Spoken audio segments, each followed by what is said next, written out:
Hello folks, it's Chris with episode 2 of Building Speed with Legato. If you want to know how we can take your legato technique and improve it in the minimum amount of time with the maximum effect, then this is the video for you.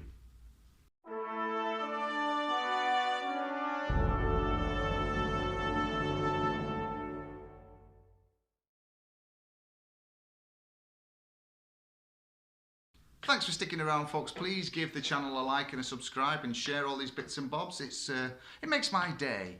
So right, exercise 2 of Building Speed with Legato. Grab yourself a cloth or a string wrap or whatever you want to do to mute those strings, because again we're going to be focusing, all these exercises are going to focus on building this first finger independence, which is what we neglect. When we pick something, you know, the finger's already fretted, so we're going to have to fret from nowhere with these fingers.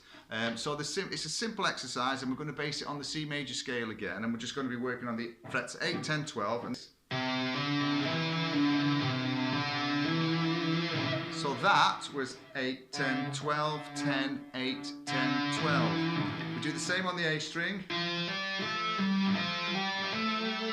On the D string we go 9, 10, 12, 10, 9, 10, 12. Same on the G.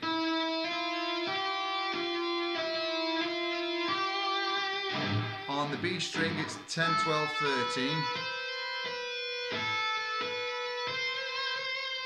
And same on the E string.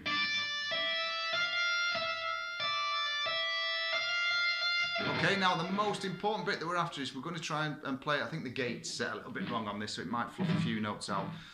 But the most important thing is to try and get this nice, relaxed, tension-free approach.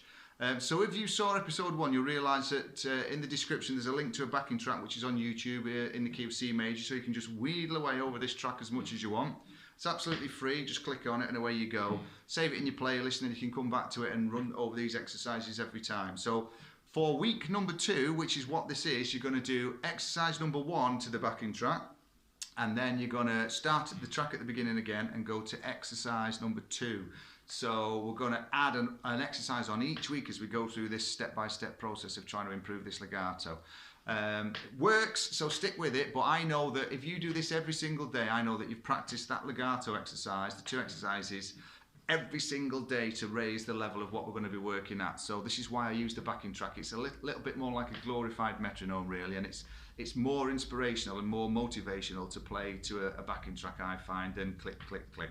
So I'll play the exercise very, very slow, and then we can see and hear what it sounds like, ascending and descending, and then we'll pop the backing track on and you can have a little go. Now, if you do struggle to play at the speed of the backing track, then that just tells me that we've not got the strength and the independence already built in the fingers. So that's when I would go to a metronome and start on 60 beats a minute and just do 1 fret on each beat, and just gradually build that timing and that strength in there as you run up and down these scales, and then eventually you'll reach the point where you'll be able to put the backing tracks on and zip away over them, and you know that you're making good progress then. Okay, so here's the exercise, ascending and descending.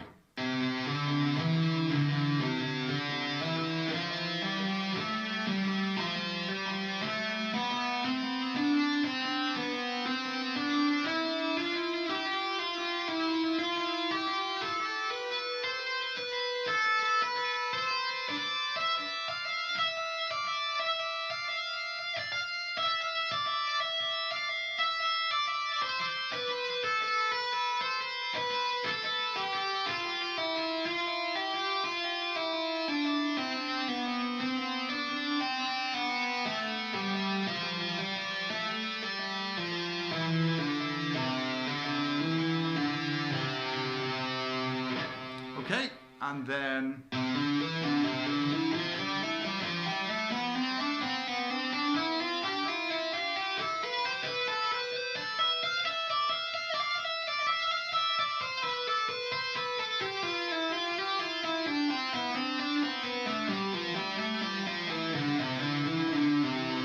so it's a great exercise.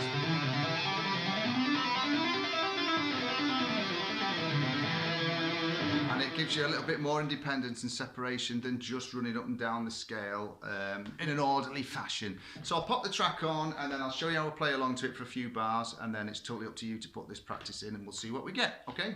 So here we go.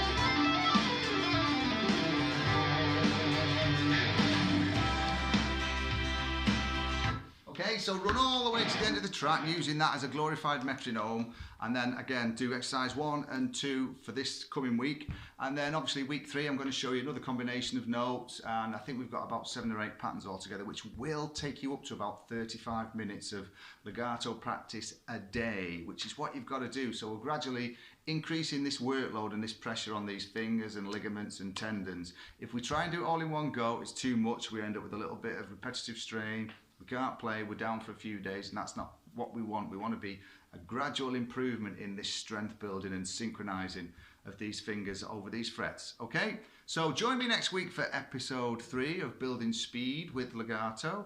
And any comments, please send your comments in and I'll try and get back to every single one of them. It's always a pleasure. Keep sticking with all the hard work and keep rocking in the free world, and I'll see you same time, same place next week. Thanks for watching. Bye.